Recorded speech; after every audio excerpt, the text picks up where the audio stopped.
നമസ്കാരം. എല്ലാ പ്രേക്ഷകർക്കും ശുഭദിനം നേരുകയാണ്. അങ്ങനെ സമഗ്രമായ ഒരു വാർത്താ പ്രഭാതത്തിലേക്ക് കടക്കുകയാണ്. ഇന്ന് ഏപ്രിൽ 25 ശനിയാഴ്ച. മേഡം 12 ആണ്. ഞാൻ ശ്രീനിധി പ്രദീപ്. ഞാൻ അമൽ.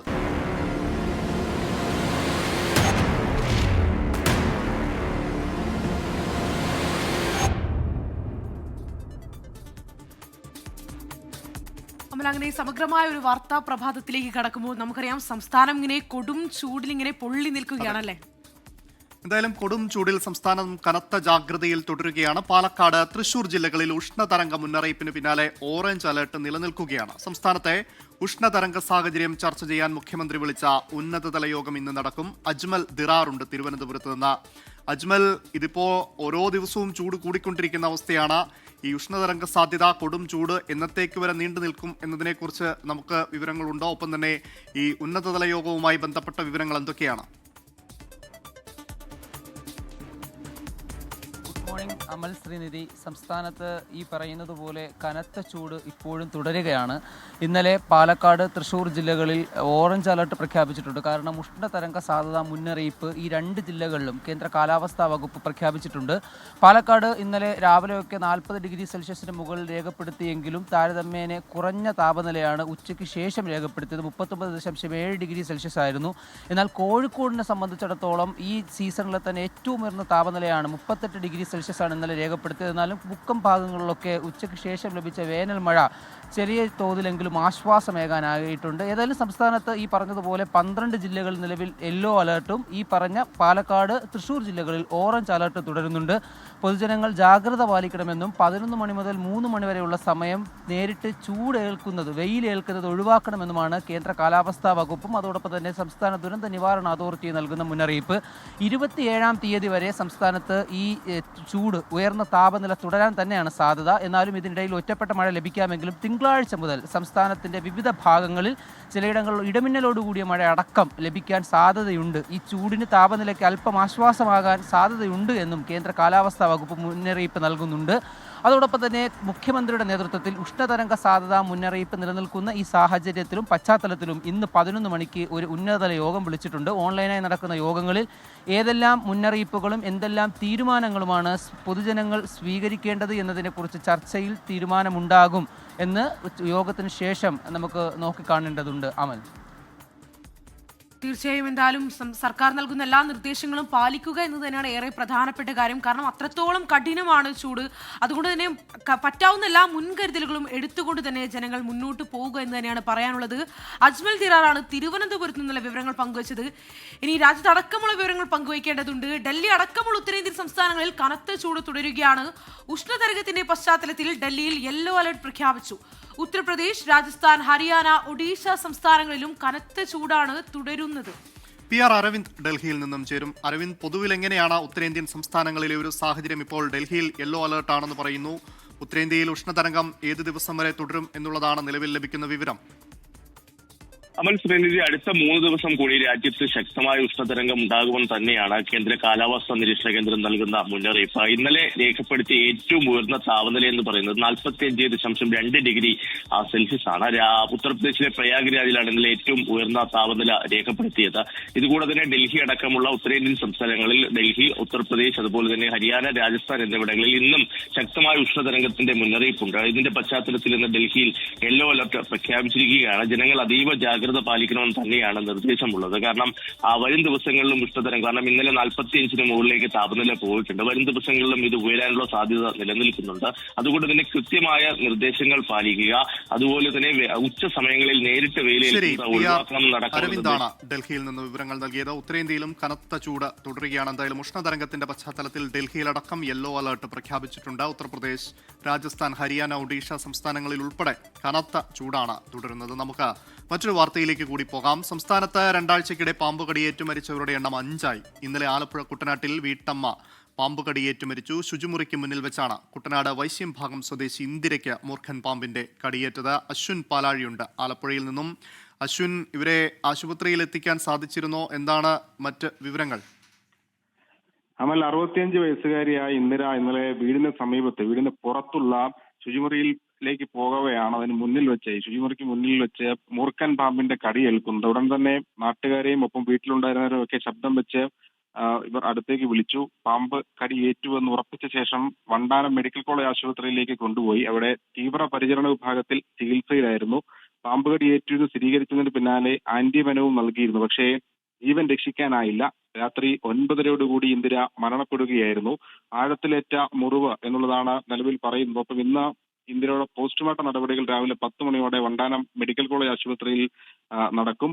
ഈ വീടിന് സമീപത്തുള്ള പ്രദേശങ്ങളിൽ സ്ഥിരമായി മൂർഖൻ പാമ്പിന്റെ സാന്നിധ്യമുണ്ട് എന്നുള്ളതാണ് നാട്ടുകാർ പറയുന്നത്. എന്തായാലും ഇന്നലെ വൈകുന്നേരത്തോടു കൂടി ദാരുണമായ ഒരു മരണമാണ് ഇന്ദിരയുടെ കാര്യത്തിൽ സംഭവിച്ചത്. ശ്രീ അശ്വിൻ പാലാഴിയാണ് ആലപ്പുഴയിൽ നിന്ന് വിവരങ്ങൾ പങ്കുവച്ചത്. നമുക്കറിയാം, കഴിഞ്ഞ കുറച്ചധികം ദിവസങ്ങളായിട്ട് നമ്മൾ ചർച്ച ചെയ്യുന്നൊരു വിഷയമാണ്. കാരണം അത്രത്തോളം ചൂട് കാലമാണ്. അതുകൊണ്ട് തന്നെ പാമ്പിന്റെ ശല്യമൊക്കെ രൂക്ഷമാണ്. ഇന്നലെ തന്നെ എറണാകുളത്ത് അടക്കം നമ്മൾ കണ്ടതാണ് പാമ്പുണ്ടാകുന്നു. അതോടൊപ്പം തന്നെ അതിനോടൊപ്പം 20ഓളം മുട്ടകളും കൂടി ഉണ്ടാകുമ്പോൾ അത് വലിയ രീതിയിലുള്ള പ്രശ്നങ്ങൾ സൃഷ്ടിക്കുന്നു എന്ന് തന്നെയാണ്. അപ്പോൾ അത്തരത്തിൽ ഒരു വാർത്താ റിപ്പോർട്ടിലേക്ക് തന്നെയാണ് കടക്കാൻ പോകുന്നത്. ഉഷ്ണതരംഗത്തിനൊപ്പം പാമ്പ് ഭീതിയിൽ കൂടിയാണ് കേരളം. സംസ്ഥാനത്ത് പാമ്പ് കടിയേറ്റ് കഴിഞ്ഞ 5 ദിവസത്തിനിടെ 5 പേരാണ് മരിച്ചത്. പാമ്പ് കടിയേൽക്കാതിരിക്കാൻ ശ്രദ്ധിക്കേണ്ട കാര്യങ്ങൾ എന്തെല്ലാം? കടിയേറ്റാൽ ചെയ്യേണ്ട പ്രഥമ ശുശ്രൂഷ എന്ത്? കടിയേറ്റാൽ ചെയ്യാൻ പാടില്ലാത്ത കാര്യങ്ങൾ എന്തൊക്കെ? നോക്കാം 24 എക്സ്പ്ലെയിനർ. ഉഷ്ണതരംഗത്തിന് പിന്നാലെയാണ് പാമ്പുകളെക്കുറിച്ചുള്ള ഭീതിയും കേരളത്തിൽ ഉയരുന്നത്. പാമ്പുകളുടെ താവളം ഒരുക്കുന്നതിൽ മനുഷ്യന്റെ അശ്രദ്ധയ്ക്കും വലിയ പങ്കുണ്ട്. വീട്ടുപരിസരത്തെ പുല്ലും കാടും വെട്ടിത്തെളിച്ച് സൂക്ഷിക്കലാണ് ഏറ്റവും പ്രധാനം. വിറക്, ചിരട്ട, പഴയ പാത്രങ്ങൾ എന്നിവ കൂട്ടിയിടാതെ സൂക്ഷിക്കുക. രാത്രി പുറത്തിറങ്ങുമ്പോൾ വെളിച്ചം ഉപയോഗിക്കുക. രാത്രി തറയിൽ കിടന്നുറങ്ങുന്നത് ഒഴിവാക്കുന്നത് വെള്ളിക്കട്ടൻ പോലുള്ള പാമ്പുകളുടെ ആക്രമണത്തിൽ നിന്ന് രക്ഷപ്പെടാൻ സഹായിക്കും. ഉറങ്ങുമ്പോൾ കട്ടിലോ കൊതുകുവലയോ ഉപയോഗിക്കുക. പറമ്പിലിറങ്ങുമ്പോൾ കട്ടിയുള്ള പാദരക്ഷകളും നീളമുള്ള പാൻസും ധരിക്കുക. വീട്ടിലെ വിടവുകൾ പാമ്പുകൾ കടക്കാതിരിക്കാൻ അടച്ചു സൂക്ഷിക്കണം. കടിയേറ്റാൽ ഒരിക്കലും പരിഭ്രമിക്കരുത്. പേടിക്കുമ്പോൾ ഹൃദയമിടിപ്പ് വർദ്ധിക്കുകയും വിഷം വേഗത്തിൽ ശരീരത്തിൽ വ്യാപിക്കുകയും ചെയ്യും. കടിയേറ്റ ഭാഗം ഹൃദയത്തിന്റെ നിരപ്പിന് താഴെ അനക്കാതെ വയ്ക്കുക. നീര് വരാൻ സാധ്യതയുള്ളതിനാൽ മോതിരം, ഇറുകിയ വസ്ത്രങ്ങൾ തുടങ്ങിയവ ഒഴിവാക്കുക. കടിയേറ്റാൽ ഉടൻ ആശുപത്രിയിലെത്തിച്ച് ആന്റി സ്നേക്ക് വെനം നൽകാൻ ശ്രദ്ധിക്കണം. കടിച്ച പാമ്പിനെ തിരിച്ചറിയുക എന്നതും പ്രധാനമാണ്. കടിച്ച പാമ്പിനെ പിടിക്കാനോ കൊല്ലാനോ ശ്രമിക്കരുത്. സാധിക്കുമെങ്കിൽ മാറി നിന്ന് പാമ്പിന്റെ ഒരു ഫോട്ടോ എടുക്കുക. ഇത് തുടർ ചികിത്സയ്ക്ക് സഹായകമാകും. മുറിവിന് മുകളിൽ തുണിയോ കയറോ കെട്ടരുത്. ഇങ്ങനെ ചെയ്താൽ രക്തയോട്ടം കുറഞ്ഞ് കോശങ്ങൾ നശിക്കും. അതുപോലെ മുറിവ് മുറിക്കാനോ വായ ഉപയോഗിച്ച് വിഷം വലിച്ചെടുക്കാനോ ശ്രമിക്കരുത്. മുറിവിൽ ഐസ് വയ്ക്കരുത്. മുറിവിൽ മന്ത്രവാദം, പച്ചമരുന്ന് പ്രയോഗങ്ങൾ തുടങ്ങിയ അശാസ്ത്രീയ രീതികൾ പരീക്ഷിക്കരുത്. മദ്യം, കഫീൻ, വേദന സംഹാരികൾ എന്നിവ നൽകാതിരിക്കാനും ശ്രദ്ധിക്കണം. പാമ്പിനെ കണ്ടാൽ ഉടൻ തന്നെ വനം വകുപ്പിനെയോ സർപ്പ വോളണ്ടിയർമാരെയോ അറിയിക്കാനും ശ്രദ്ധിക്കണം. Research desk 24. ഇതൊക്കെയാണ് പാമ്പ് കടിയേറ്റാൽ നമ്മൾ അടിയന്തരമായി ചെയ്യേണ്ട കാര്യങ്ങൾ. ജാഗ്രതയാണ് വേണ്ടത്, ആശങ്കയല്ല എന്നുള്ളതാണ് നമ്മൾ മനസ്സിലാക്കേണ്ടത്. എന്തായാലും മറ്റൊരു വാർത്തയിലേക്ക് പോകുന്നു. കണ്ണൂരിൽ അമ്മയെ മകൻ കഴുത്തറുത്ത് കൊന്നു. കേളകം സ്വദേശി ഗീതമ്മയാണ് കൊല്ലപ്പെട്ടത്. ഗൂഗിൾ കെ വേണുഗോപാലുണ്ട് കണ്ണൂരിൽ നിന്നും. ഗോകുൽ, എപ്പോഴായിരുന്നു ഈ ക്രൂരമായ കൊലപാതകം? ഈ മകനെ പിടികൂടാൻ സാധിച്ചോ? അമൽ, ഇന്നലെ രാത്രി 8 മണിക്കും 9 മണിക്കും ഇടയിലാണ് വീട്ടിലെ കിടപ്പുമുറിയിൽ വെച്ചാണ് സ്വന്തം അമ്മയായിട്ടുള്ള ഗീതമ്മയെ ക്രിസ്റ്റി എന്ന് പറയുന്ന 30-കാരൻ കത്തികൊണ്ട് കഴുത്തറുത്ത് കൊന്നിട്ടുള്ളത്. ഈ മകൻ ലഹരിക്ക് അടിമയാണ് എന്ന് പോലീസ് പറയുന്നുണ്ട്. ഈ കൊലപാതകം നടത്തിയതിനു ശേഷം ക്രിസ്റ്റി കേളകം പോലീസിൽ കീഴടങ്ങിയിട്ടുണ്ട്. അയാളുടെ അറസ്റ്റ് രേഖപ്പെടുത്തിയിട്ടുണ്ട്. ഇന്നലെ 9 മണിയോടെയാണ് സംഭവം. ശബ്ദം കേട്ടെത്തിയ നാട്ടുകാരാണ് പോലീസിലും ആംബുലൻസ് ഡ്രൈവറെയും വിവരം അറിയിക്കുന്നത്. ഇതിന് ആംബുലൻസ് എത്തി ഈ ഗീതമ്മയെ ആശുപത്രിയിലേക്ക്, പേരാവൂർ താലൂക്ക് ആശുപത്രിയിലേക്ക് കൊണ്ടുപോകുമ്പോഴേക്കും ഗീതമ്മ മരിച്ചിരുന്നു. ഈ അമ്മയ്ക്കെതിരെ നാട്ടിൽ അപവാദം പറഞ്ഞ് കേട്ടതിലുള്ള വിരോധമാണ് ഇത്തരത്തിൽ കൊലപാതകത്തിലേക്ക് നയിച്ചത് എന്നാണ് ക്രിസ്റ്റി പോലീസിൽ നൽകിയിട്ടുള്ള മൊഴി. എന്തായാലും ഈ സംഭവത്തിൽ പോലീസ് വിശദമായ അന്വേഷണം ആരംഭിച്ചിട്ടുണ്ട്. അമൽ, മുഖ്യ തെരഞ്ഞെടുപ്പ് കമ്മീഷണർ ജ്ഞാനേഷ് കുമാറിനെ പദവിയിൽ നിന്ന് പുറത്താക്കണമെന്ന് പ്രതിപക്ഷം രാജ്യസഭയിൽ നോട്ടീസ് നൽകിയതിൽ ഭരണപ്രതിപക്ഷ പോര്. ഭരണഘടനാ സംവിധാനങ്ങളുടെ സ്വതന്ത്രമായ പ്രവർത്തനത്തിന് തടസ്സം നിൽക്കാൻ ആരെയും അനുവദിക്കില്ലെന്ന് കേന്ദ്ര പാർലമെന്ററി കാര്യമന്ത്രി കിരൺ റിജിജു പറഞ്ഞു. അതേസമയം ഭരണഘടനാ പദവിയിലിരിക്കാൻ ജ്ഞാനേഷ് കുമാർ അർഹനല്ലെന്നാണ് പ്രതിപക്ഷത്തിന്റെ വിമർശനം. PR അരവിന്ദ് ഡൽഹിയിൽ നിന്നും. Aravind, good morning. ഏറെ നാളുകളായി പ്രതിപക്ഷം ഈ നിലയിൽ മുഖ്യ തെരഞ്ഞെടുപ്പ് കമ്മീഷണർക്കെതിരായിട്ടുള്ള ആരോപണങ്ങൾ ഉന്നയിക്കുന്നതാണ്. അദ്ദേഹം നിഷ്പക്ഷനായല്ല പ്രവർത്തിക്കുന്നതെന്നുൾപ്പെടെ ഇപ്പോൾ സമീപനാളിലായി ഇപ്പോൾ പ്രധാനമന്ത്രിയുടെ അഭിസംബോധനയിൽ അദ്ദേഹം ഒരു തരത്തിലുള്ള വിശദീകരണവും ചോദിച്ചില്ല, നടപടിയെടുത്തില്ല എന്നുള്ളതാണ് ഈ ഒടുവിലുണ്ടായ സംഭവം. നിലവിൽ ഈ പ്രതിപക്ഷം നൽകിയിരിക്കുന്ന നോട്ടീസിൽ എന്താണ് ഈ ഭരണപക്ഷത്തിന്റെ ആരോപണം? പ്രതിപക്ഷം അതിനെ നേരിടുന്നതും അതിനെതിരായ അവരുടെ വിമർശനവും ഒക്കെ എങ്ങനെയാണ്? അമൽ ശ്രീനിധി, ഇത് രണ്ടാം തവണയാണ് മുഖ്യ തെരഞ്ഞെടുപ്പ് കമ്മീഷണർ ജ്ഞാനേഷ് കുമാറിനെ ഇംപീച്ച് ചെയ്യാൻ ഒരു നോട്ടീസ് പ്രതിപക്ഷം കൊണ്ടുവരുന്നത്. നേരത്തെ കൊണ്ടുവന്ന നോട്ടീസ് ലോക്സഭയിലും രാജ്യസഭയിലും ഒരു പരിശോധന പോലും ഇല്ലാതെ തള്ളുകയായിരുന്നു. അന്ന് 63 രാജ്യസഭാ എംപിമാരും 130 ലോക്സഭാ എംപിമാരുമായിരുന്നു അന്ന് നൽകിയ നോട്ടീസിൽ ഒപ്പിട്ടിരുന്നത്. പക്ഷേ ഇന്നലെ വീണ്ടും ഒരു നീക്കം കോൺഗ്രസിന്റെ ഭാഗത്തു നിന്നുണ്ടാവുകയാണ്. 73 എംപിമാർ ഒപ്പിട്ട, രാജ്യസഭാ എംപിമാർ ഒപ്പിട്ട നോട്ടീസാണ് ഇപ്പോൾ രാജ്യസഭയിൽ സമർപ്പിച്ചിരിക്കുന്നത്. അപ്പോൾ നേരത്തെ നൽകിയതിലും 10 എംപിമാരുടെ കൂടുതൽ ഒരു പിന്തുണ ഇതിൽ നേടാൻ കോൺഗ്രസിന് സാധിച്ചിരുന്നു. പക്ഷേ വലിയ വിമർശനം ഇപ്പോൾ BJPയുടെ ഭാഗത്തു നിന്നും കേന്ദ്ര സർക്കാരിന്റെ ഭാഗത്തു നിന്നും ഉണ്ടാവുകയാണ്. കഴിഞ്ഞ ദിവസം കേന്ദ്ര പാർലമെന്ററി കാര്യമന്ത്രി കിരൺ റിജിജു ചൂണ്ടിക്കാണിച്ചത് എന്തിനാണ് ഇത്തരത്തിൽ എംപിമാരെ ബുദ്ധിമുട്ടിക്കുന്നത്, ഇത്തരത്തിൽ ഭരണഘടനാ സംവിധാനങ്ങളുടെ സ്വതന്ത്രമായ പ്രവർത്തനത്തെ ഒരു തരത്തിലും എതിർക്കുവാൻ ആരെയും അനുവദിക്കില്ല, ഇത്തരം നടപടികൾക്കെതിരെ ശക്തമായ നിലപാട് സ്വീകരിക്കുമെന്നതാണ് അദ്ദേഹം ചൂണ്ടിക്കാണിക്കുന്നത്. അതേസമയം കോൺഗ്രസ് ചൂണ്ടിക്കാണിക്കുന്നത് ഒരു ഭരണഘടനാ പദവിയിൽ ഇരിക്കുവാൻ ജ്ഞാനേഷ് കുമാർ അർഹനല്ല, കൃത്യമായി BJPക്കൊപ്പം ചേർന്ന് ഒരു BJP ഡിപ്പാർട്ട്മെന്റ് പോലെയാണ് ഇപ്പോൾ തെരഞ്ഞെടുപ്പ് കമ്മീഷൻ പ്രവർത്തിക്കുന്നത്. പ്രതിപക്ഷം നടത്തുന്ന പ്രസ്താവനകളിൽ 24 മണിക്കൂറിനകം വിശദീകരണം തേടുന്ന കമ്മീഷൻ BJPക്കെതിരെ, പ്രധാനമായും പ്രധാനമന്ത്രിക്കെതിരെയും അമിത്ഷായ്ക്കെതിരെയും നിരവധി പരാതികൾ പ്രതിപക്ഷം നൽകിയിട്ടും അതിൽ മൗനം പാലിക്കുന്ന നിലപാടാണ് സ്വീകരിക്കുന്നത്. 9 ആരോപണങ്ങളാണ് കഴിഞ്ഞ ദിവസം രാജ്യസഭയിൽ പ്രതിപക്ഷം സമർപ്പിച്ച നോട്ടീസിൽ ചൂണ്ടിക്കാണിക്കുന്നത്.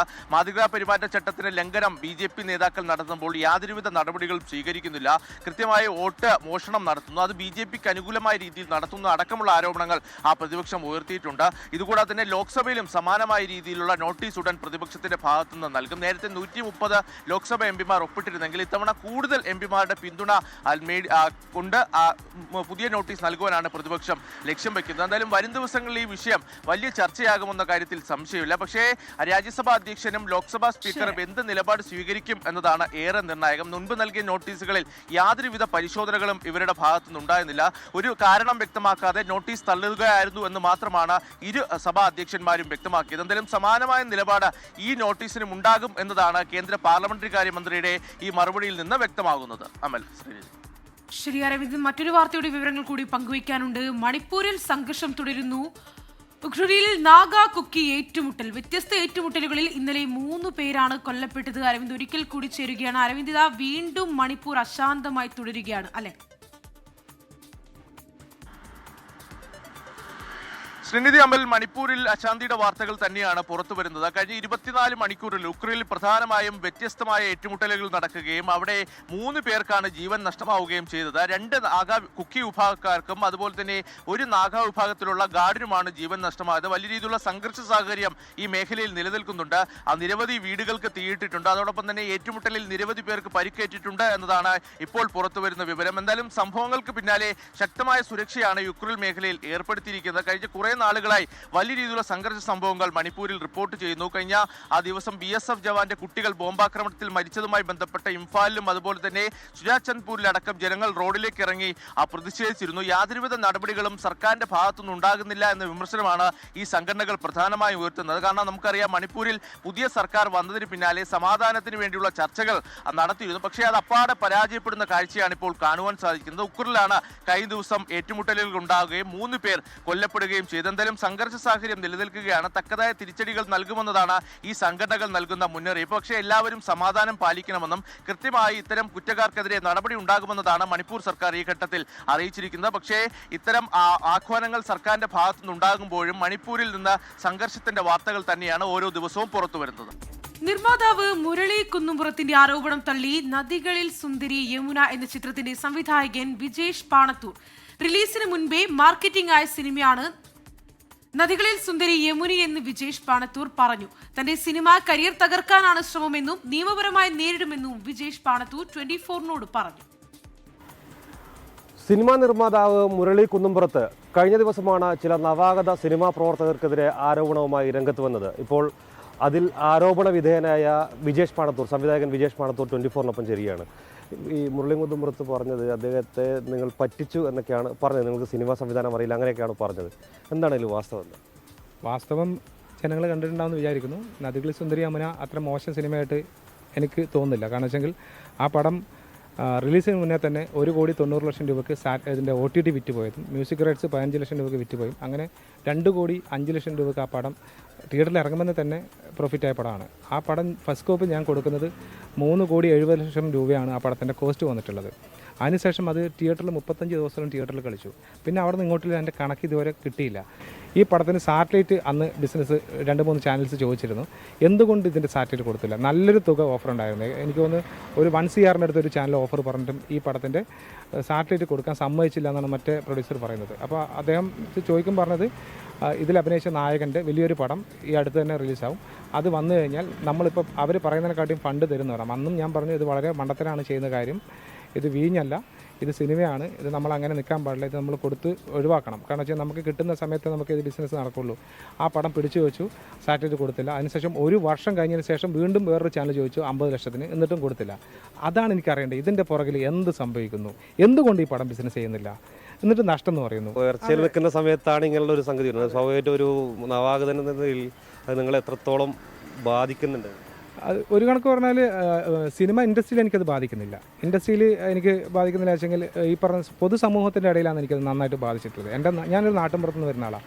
എൻ്റെ ഫാമിലിക്കാണെങ്കിലും എൻ്റെ മക്കൾക്കാണെങ്കിലും ഇപ്പം പുറത്തിറങ്ങി നടക്കാനോ അല്ലെങ്കിൽ ഒരു കൂട്ടുകാരുടെ കൂടെ കളിക്കാനോ ഒന്നും പറ്റില്ല. കാരണം നാട്ടിൻപുറം ആയതുകൊണ്ട് ഞാൻ ഇദ്ദേഹത്തിന് വലിയ രീതിക്ക് എന്തോ പറ്റിച്ചു എന്നുള്ള രീതിക്കാണ് നാട്ടിൽ മൊത്തം സംസാരമായിട്ടുള്ളത്. അപ്പം എൻ്റെ കുടുംബത്തിനെ പ്രൊട്ടക്ട് ചെയ്യേണ്ട ഉത്തരവാദിത്തം എനിക്കുണ്ട്. അതുപോലെ തന്നെ എൻ്റെ കരിയർ. ശരി, എന്തായാലും പാമ്പ് കടിയേറ്റുള്ള മരണങ്ങൾ, അപകടങ്ങളൊക്കെ വർദ്ധിക്കുന്ന വാർത്തകൾ വരുന്നതിനിടെ ഇപ്പോൾ പാമ്പ് കടിയേൽക്കാതെ ഒരു വിദ്യാർത്ഥി അത്ഭുതകരമായി രക്ഷപ്പെട്ടിരിക്കുന്ന ഒരു വാർത്ത വരുന്നുണ്ട്. നമ്മൾ അതിലേക്കാണ്. കോഴിക്കോട് നാദാപുരത്ത് നിന്നാണ് ഈ വാർത്ത വരുന്നത്. കല്ലാച്ചി സ്വദേശിയായ വിദ്യാർത്ഥിയുടെ പാന്റിലാണ് പാമ്പ് കുത്തിയത്. അതിന്റെ CCTV ദൃശ്യങ്ങൾ 24-ന് ലഭിച്ചു.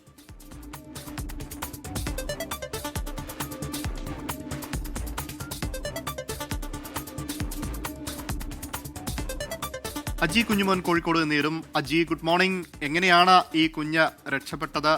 വിശദാംശങ്ങൾ. ഗുഡ് മോർണിംഗ് ശ്രീനിധി, അമൽ.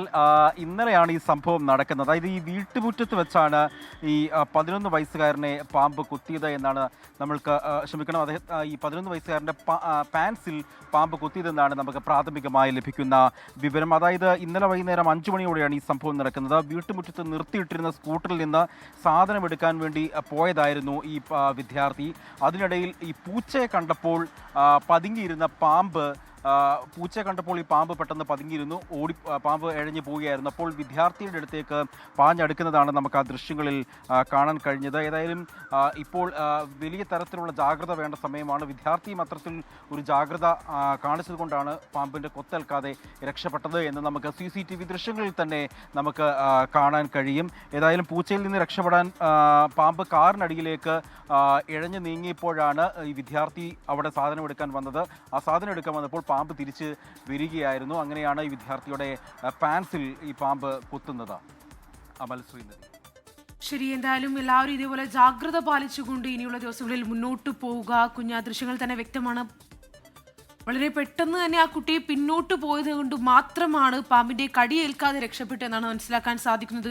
ആ ദൃശ്യങ്ങളിൽ തന്നെ വ്യക്തമാണ്. അപ്പോൾ നമ്മൾ ഇനി മനസ്സിലാക്കേണ്ട ഒരു കാര്യം എന്ന് പറയുന്നത് ഇത്തരത്തിൽ എല്ലാവരും ഒരുപോലെ ജാഗ്രത പാലിക്കുക എന്ന് തന്നെയാണ്, അല്ലേ അജി?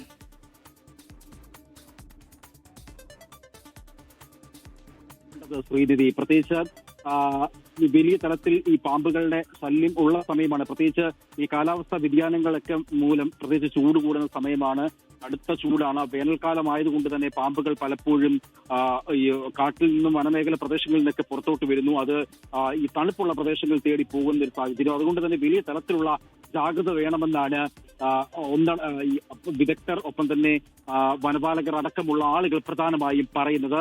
ഏതായാലും ഈ നാദാപുരം മേഖലയിൽ പ്രത്യേകിച്ച് വനപ്രദേശമോ അല്ലെങ്കിൽ കോഴിക്കോട് നാദാപുരത്താണ് ഇത്തരത്തിൽ കുട്ടി പാമ്പ് കടി ഏൽക്കാതെ അത്ഭുതകരമായി രക്ഷപ്പെട്ടിരിക്കുന്നത്. ഒരു വശത്ത് പാമ്പ് കടിയേറ്റുള്ള മരണങ്ങളും അപകടങ്ങളും ഒക്കെ ദിനംപ്രതി ഇങ്ങനെ കൂടിക്കൊണ്ടിരിക്കുന്ന ഒരു സാഹചര്യത്തിൽ ആശ്വാസകരമായി സന്തോഷകരമായിട്ടുള്ള ഒരു വാർത്തയാണ് നമ്മളിപ്പോൾ കാണുന്നത്. അതിന്റെ ദൃശ്യങ്ങളാണ് നമ്മളിപ്പോൾ കണ്ടുകൊണ്ടിരിക്കുന്നത്. കല്ലാച്ചിയിൽ സ്വദേശിയായ വിദ്യാർത്ഥിയാണ് ഇത്തരത്തിൽ രക്ഷപ്പെടുന്നത്. ആ വിദ്യാർത്ഥിയുടെ പാൻറിലാണ് പാമ്പ് കൊത്തിയത്. അതുകൊണ്ട് തന്നെ കുട്ടിക്ക് ഓടി മാറാൻ സാധിച്ചു. ആ ദൃശ്യങ്ങളിൽ കാണുന്നുണ്ട് ആ സ്കൂട്ടറിന്റെ പിന്നിൽ നിന്ന് ആ പാമ്പ് കുട്ടിയുടെ നേരെ തന്നെ എഴഞ്ഞു വരികയാണ്.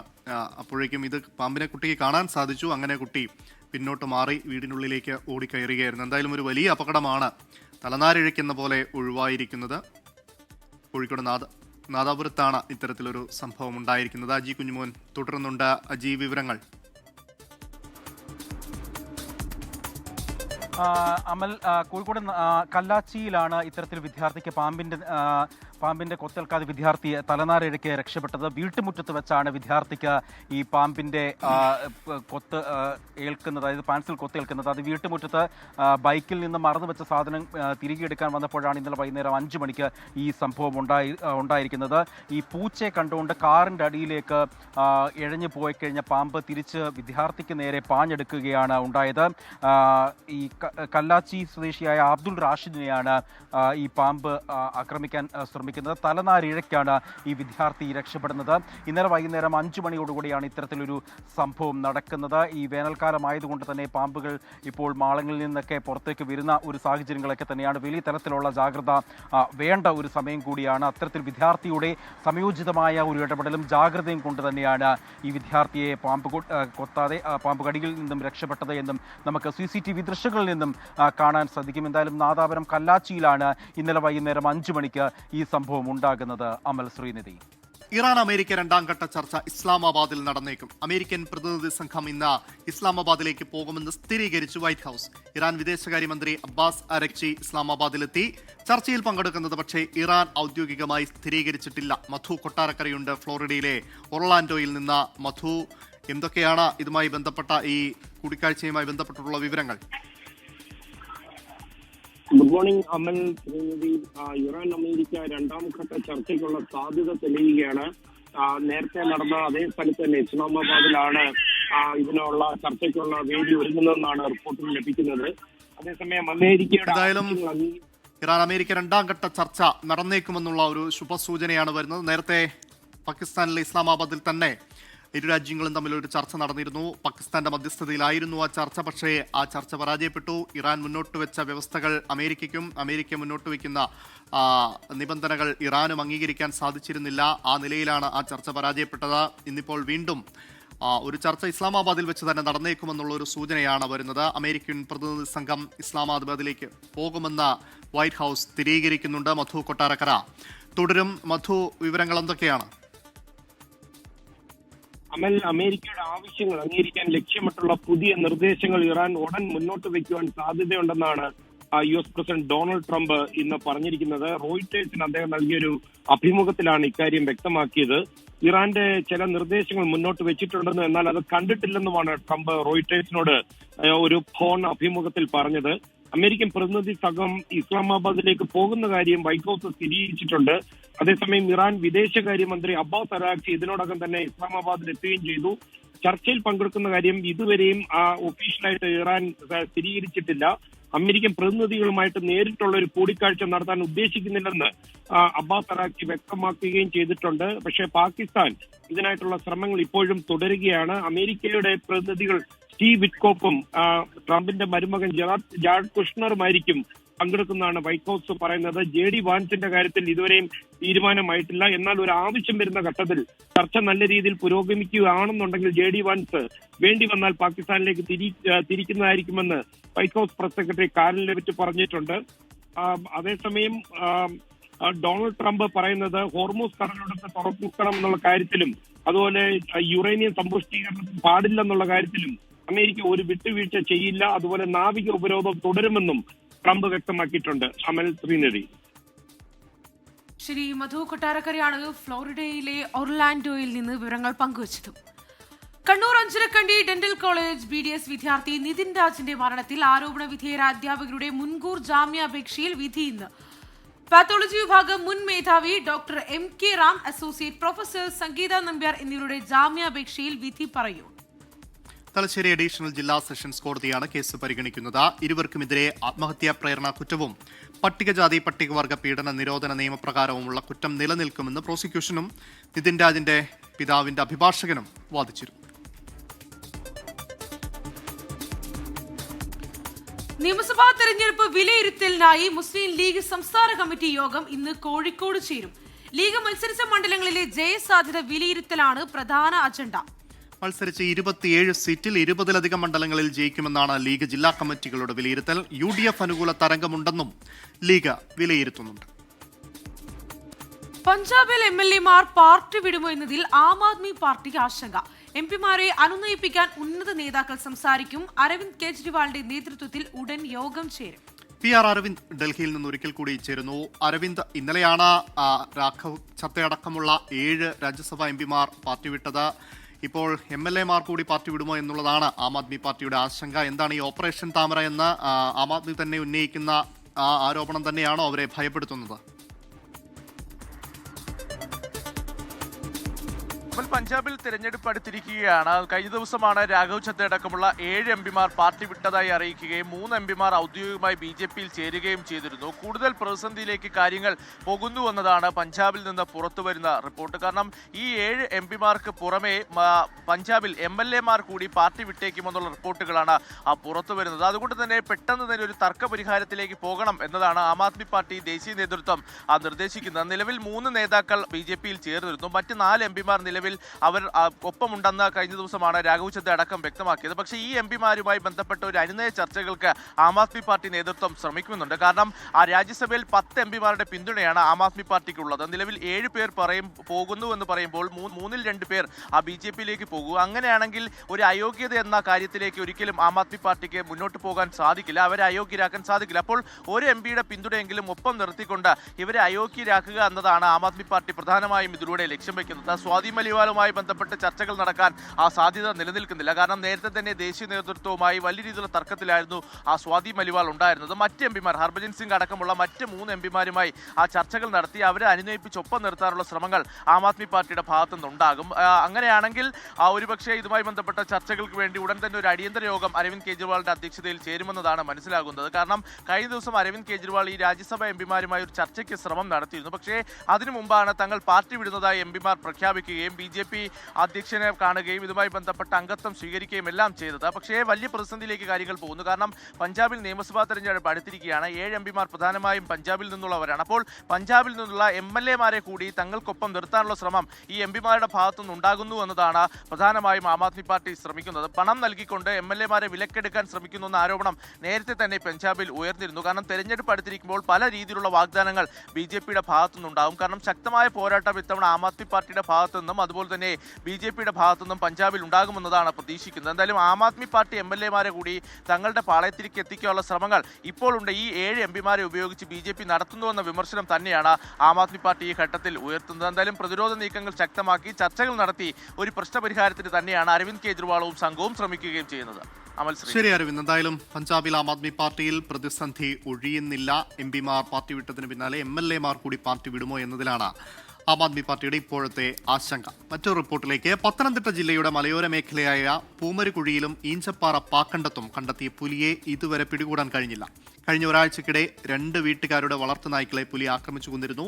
വനം വകുപ്പ് സ്ഥാപിച്ച കൂടിന് അപാകതയെന്ന ആക്ഷേപവും കഴിഞ്ഞ ദിവസം ഉയർന്നിരുന്നു. കൂട്ടിൽ വെച്ച് ആടിനെ കൊന്നതിനു ശേഷം പുലി രക്ഷപ്പെട്ടതിന് പിന്നാലെയാണ് നാട്ടുകാർ വനം വകുപ്പിനെതിരെ ആരോപണം ഉന്നയിച്ചത്. പുലിയെ പിടികൂടാൻ വനം വകുപ്പ് സുരക്ഷിതമായ മാർഗങ്ങൾ ഒരുക്കണമെന്നാണ് നാട്ടുകാരുടെ ആവശ്യം. നേരത്തെയും കലഞ്ഞൂരിലെ വിവിധ പ്രദേശങ്ങളിൽ നിന്ന് പുലിയെ പിടികൂടിയിട്ടുണ്ട്. 2 ആഴ്ച മുമ്പ് കരിമ്പുലിയുടെ സാന്നിധ്യം പ്രദേശത്ത് കണ്ടെത്തിയിരുന്നു. ലോയിഡിന്റെ ലക്ഷറി കളക്ഷനിലെ സ്റ്റൺ എയർ AC ലോഞ്ച് ചെയ്തു. മൈജിയുടെ ആഭിമുഖ്യത്തിൽ കോഴിക്കോട് നടന്ന ചടങ്ങിൽ ചലച്ചിത്ര താരം മഹിമ നമ്പ്യാർ ലോഞ്ചിംഗ് നിർവഹിച്ചു. അത്യാധുനിക AI സാങ്കേതിക വിദ്യയും ലക്ഷറി ഡിസൈനും ചേർന്ന ഇന്റലിജന്റ് കൂളിംഗ് സംവിധാനത്തിലൂടെ ഉപഭോക്താവിന്റെ ഉപയോഗം മനസ്സിലാക്കി സ്വയം പ്രവർത്തനം ക്രമീകരിക്കുന്നതാണ് AC-യുടെ പ്രത്യേകത. മൈജിയിലൂടെ ഏറ്റവും കുറഞ്ഞ മാസത്തവണയിൽ സ്റ്റൺ എയർ സ്വന്തമാക്കാനാകും. ഒപ്പം 1 ടൺ AC മൈജിയുടെ സ്പെഷ്യൽ പ്രൈസിലും വാങ്ങാനാകും. So this is very unique product, one of the top of the line product. We have used AI technology to make the life of consumer much better. As you know, Lloyd is part of Havells group. Havells is a very big electrical company with consumer durables. അമൽ, സംസാരം ഇങ്ങനെ കൊടും ചൂടിൽ ഇങ്ങനെ ചുട്ടുപൊള്ളുകയാണ്. ആ വാർത്തയിലേക്ക് തന്നെയാണ് കടക്കുന്നത്. കൊടും ചൂടിൽ സംസ്ഥാനം കനത്ത ജാഗ്രതയിൽ തുടരുകയാണ്. പാലക്കാട്, തൃശൂർ ജില്ലകളിൽ ഉഷ്ണതരംഗ മുന്നറിയിപ്പിന് പിന്നാലെ ഓറഞ്ച് അലർട്ട് നിലനിൽക്കുകയാണ്. സംസ്ഥാനത്തെ ഉഷ്ണതരംഗ സാഹചര്യം ചർച്ച ചെയ്യാൻ മുഖ്യമന്ത്രി വിളിച്ച ഉന്നതതല യോഗം ഇന്ന് നടക്കും. അജ്മൽ ദിറാർ തിരുവനന്തപുരത്ത് നിന്ന് ചേരും. അജ്മൽ, ഈ കനത്ത ചൂട് ഇത് എത്ര ദിവസത്തേക്ക് കൂടി തുടരുമെന്നുള്ളതാണ് സൂചന. നിലവിൽ മുഖ്യമന്ത്രിയുടെ നേതൃത്വത്തിൽ ഉന്നതതല യോഗം വിളിച്ചിട്ടുണ്ട്. ആ യോഗത്തിന്റെ വിവരങ്ങൾ എന്തൊക്കെയാണ്? അമൽ, ശ്രീനിധി, സംസ്ഥാനത്ത് ഇപ്പോഴും കനത്ത ചൂട് തുടരുന്നുണ്ട്.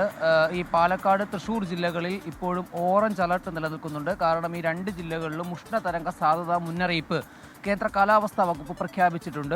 സംസ്ഥാനത്ത് 2024 ശേഷം ആദ്യമായാണ് വീണ്ടും ഉഷ്ണതരംഗ സാധ്യതാ മുന്നറിയിപ്പ് പ്രഖ്യാപിക്കുന്നത്. അതുകൊണ്ട് തന്നെയാണ് ഈ രണ്ട് ജില്ലകളിലും, ഈ തൃശൂർ ജില്ലയിലും അതോടൊപ്പം തന്നെ പാലക്കാട് ജില്ലയിലും ഓറഞ്ച് അലർട്ട് പ്രഖ്യാപിച്ചിരിക്കുന്നത്. അതുകൂടാതെ ബാക്കിയുള്ള 12 ജില്ലകളിൽ യെല്ലോ അലർട്ട് കൂടി നിലനിൽക്കുന്നുണ്ട്. ഈ കാലാവസ്ഥ 27-ാം തീയതി വരെ തുടരുമെന്നാണ് കേന്ദ്ര കാലാവസ്ഥാ വകുപ്പ് മുന്നറിയിപ്പ് നൽകുന്നത്. ഈ താപനില ഉയർന്നു നിൽക്കുന്ന ഈ സാഹചര്യത്തിലും അതോടൊപ്പം തന്നെ UV ഇൻഡെക്സ് ഉയർന്നു നിൽക്കുന്ന സാഹചര്യത്തിലും ആരോഗ്യ വകുപ്പും ദുരന്ത നിവാരണ അതോറിറ്റിയും പുറപ്പെടുവിക്കുന്ന ജാഗ്രതാ നിർദ്ദേശങ്ങൾ പൊതുജനങ്ങൾ പാലിക്കണമെന്നും ഈ അധികൃതർ അറിയിക്കുന്നുണ്ട്. എന്നാൽ ഇന്ന് മുതൽ ഇപ്പോൾ രാവിലെയൊക്കെ തന്നെ തലസ്ഥാന ജില്ലയുടെ പല ഭാഗങ്ങളിലും ഒരു മൂടിക്കെട്ടിയ അന്തരീക്ഷം തുടരുന്നുണ്ട്. കേന്ദ്ര കാലാവസ്ഥാ വകുപ്പിന്റെ മുന്നറിയിപ്പ് പ്രകാരം തിരുവനന്തപുരം, കൊല്ലം ജില്ലകൾ അടുത്ത 3 മണിക്കൂറുകൾ ഒറ്റപ്പെട്ട മഴയ്ക്കുള്ള സാധ്യത കൂടി നിലനിൽക്കുന്നുണ്ട്. എന്നാൽ 28-ാം തീയതിയോടുകൂടി സംസ്ഥാനത്തിന്റെ വിവിധ ഭാഗങ്ങളിൽ ഇടമിന്നലോടുകൂടിയുള്ള മഴയ്ക്കും ഈ താപനില കുറയാനുമുള്ള ഒരു സാഹചര്യം കൂടി കേന്ദ്ര കാലാവസ്ഥാ വകുപ്പ് മുന്നറിയിപ്പ് നൽകുന്നുണ്ട്. ഈ ഒരു ഉഷ്ണതരംഗ സാധ്യതാ മുന്നറിയിപ്പ് നിലനിൽക്കുന്ന പശ്ചാത്തലത്തിൽ ഇന്ന് മുഖ്യമന്ത്രിയുടെ നേതൃത്വത്തിൽ ഒരു ഉന്നതതല യോഗം വിളിച്ചിട്ടുണ്ട്. രാവിലെ 11 മണിക്ക് ചേരുന്ന ഉന്നതതല യോഗം ഓൺലൈനായാണ് നടക്കുക. അതിൽ പ്രധാനപ്പെട്ട വകുപ്പ് മേധാവികളും അതോടൊപ്പം തന്നെ മന്ത്രിമാരടക്കമുള്ള സംഘം പങ്കെടുക്കും. നിലവിലുള്ള സ്വീകരിച്ചിട്ടുള്ള മുൻകരുതലുകളും ഇനി എന്തൊക്കെ മുൻകരുതലുകൾ ഈ വിഷയത്തിൽ സ്വീകരിക്കണമെന്നടക്കം ഈ ഉന്നതതല യോഗത്തിൽ ചർച്ചയാകും എന്നാണ് ഇപ്പോൾ അറിയാൻ കഴിയുന്നത്. അമർ, ശരി, എന്തായാലും ചൂടുണ്ടാക്കുന്ന പ്രശ്നങ്ങൾ ചില്ലറയല്ല. പ്രേക്ഷകരും മുന്നറിയിപ്പുകളും ജാഗ്രതാ നിർദ്ദേശങ്ങളും ഒക്കെ കൃത്യമായി പാലിക്കണം. എന്തായാലും കേരളത്തിൽ മാത്രമല്ല, ഡൽഹി അടക്കമുള്ള ഉത്തരേന്ത്യൻ സംസ്ഥാനങ്ങളിലും കനത്ത ചൂട് തുടരുകയാണ്. ഉഷ്ണതരംഗത്തിന്റെ പശ്ചാത്തലത്തിൽ ഡൽഹിയിൽ യെല്ലോ അലർട്ട് പ്രഖ്യാപിച്ചു. ഉത്തർപ്രദേശ്, രാജസ്ഥാൻ, ഹരിയാന, ഒഡീഷ സംസ്ഥാനങ്ങളിലും കനത്ത ചൂടാണ് തുടരുന്നത്. PR അരവിന്ദ് ചേരുന്നുണ്ട് ഡൽഹിയിൽ നിന്ന്. അരവിന്ദ്, കേരളത്തിൽ കനത്ത ചൂടാണ്, സമാനമായ സാഹചര്യം തന്നെയാണ് മറ്റ് സംസ്ഥാനങ്ങളിലൊക്കെ എന്ന് മനസ്സിലാക്കുന്നു. വിവരങ്ങൾ എങ്ങനെ? ഡൽഹി അടക്കമുള്ള ഉത്തരേന്ത്യൻ സംസ്ഥാനങ്ങളിൽ കനത്ത ചൂട് തുടരുകയാണ്. ശക്തമായ ഉഷ്ണതരംഗം ഉണ്ടാകുമെന്ന് തന്നെയാണ് കേന്ദ്ര കാലാവസ്ഥാ നിരീക്ഷണ കേന്ദ്രം നൽകുന്ന മുന്നറിയിപ്പ്. ഇതിന്റെ പശ്ചാത്തലത്തിൽ ഡൽഹിയിൽ ഇന്ന് യെല്ലോ അലർട്ട് പ്രഖ്യാപിച്ചിരിക്കുകയാണ്. കഴിഞ്ഞ ദിവസം രാജ്യത്ത് രേഖപ്പെടുത്തിയ ഏറ്റവും ഉയർന്ന താപനില എന്ന് പറയുന്നത് 45.2 ഡിഗ്രി സെൽഷ്യസ് ആണ്. ഉത്തർപ്രദേശിലെ പ്രയാഗ്രാജിലാണ് ഏറ്റവും ഉയർന്ന താപനില രേഖപ്പെടുത്തിയത്. ജനങ്ങൾ കൃത്യമായി നിർദ്ദേശങ്ങൾ പാലിക്കണമെന്നും അതീവ ജാഗ്രത പാലിക്കണമെന്നതാണ് നിർദ്ദേശമുള്ളത്. കാരണം ഉച്ച സമയത്ത് വെയിൽ നേരിട്ട് ഏൽക്കുന്നത് പരമാവധി ഒഴിവാക്കണമെന്നും കൃത്യമായി തന്നെ എല്ലാവരും വെള്ളം കുടിക്കണം, അതുപോലെ തന്നെ വെയിലിനെ പ്രതിരോധിക്കാനുള്ള മാർഗ്ഗങ്ങൾ സ്വീകരിക്കുമെന്നടക്കമുള്ള നിർദ്ദേശങ്ങൾ ഇതിനോടൊപ്പം തന്നെ സർക്കാരുകൾ നൽകിയിട്ടുണ്ട്. വരും ദിവസങ്ങളിൽ അടുത്ത 3 ദിവസം കൂടി ശക്തമായ ഉഷ്ണതരംഗം ഈ ഉത്തരേന്ത്യൻ സംസ്ഥാനങ്ങളിൽ ഉണ്ടാകുമെന്ന് തന്നെയാണ് കേന്ദ്ര കാലാവസ്ഥാ നിരീക്ഷണ കേന്ദ്രം നൽകുന്ന ആ മുന്നറിയിപ്പ്. പ്രധാനമായും ഡൽഹി അടക്കമുള്ള സംസ്ഥാനങ്ങളിൽ വരും ദിവസം താപനില ശക്തമായി ഉയർന്നേക്കാം. നിലവിൽ 40-നും 45-നും ഇടയിലാണ് ഡൽഹിയിലെ താപനില എന്ന് പറയുന്നത്. 45-ലേക്ക് എത്തുമെന്നതാണ് കേന്ദ്ര കാലാവസ്ഥാ നിരീക്ഷണ കേന്ദ്രം നൽകുന്ന മുന്നറിയിപ്പ്. എന്തായാലും കൃത്യമായ നിർദ്ദേശങ്ങളും അതുപോലെ തന്നെ ജാഗ്രതയും പാലിച്ച് മുന്നോട്ട് പോകണം. പരമാവധി ഉച്ച സമയങ്ങളിൽ വെയിലേൽക്കുന്നത് ഒഴിവാക്കണം അടക്കമുള്ള നിർദ്ദേശം സർക്കാർ നൽകിയിട്ടുണ്ട്. ഡൽഹിക്ക് പുറമെ ഉത്തർപ്രദേശ്, ഹരിയാന, രാജസ്ഥാൻ, ഒഡീഷ സംസ്ഥാനങ്ങളിലും കനത്ത ചൂട് തുടരുകയാണ്. വരും ദിവസങ്ങളിലും ചൂട് ഉയരുമെന്ന് തന്നെയാണ് മുന്നറിയിപ്പുള്ളത്. ശ്രീനിധി, അമൽ. ശരി, PR അരവിന്ദാണ് ഡൽഹിയിൽ നിന്ന് വാർത്തയുടെ വിവരങ്ങൾ പങ്കുവച്ചത്. എല്ലാവരും ഒരുപോലെ പറയുന്ന കാര്യം എല്ലാ ജാഗ്രതകളും പാലിച്ചുകൊണ്ട് തന്നെ വരും ദിവസങ്ങളിലെ മുന്നോട്ട് പോവുക എന്ന് തന്നെയാണ്. അങ്ങനെ ചൂടുള്ള വാർത്തകളൊക്കെ കഴിയുമ്പോൾ ഇനി നമുക്ക് കാണാം IPL വിശേഷങ്ങൾ.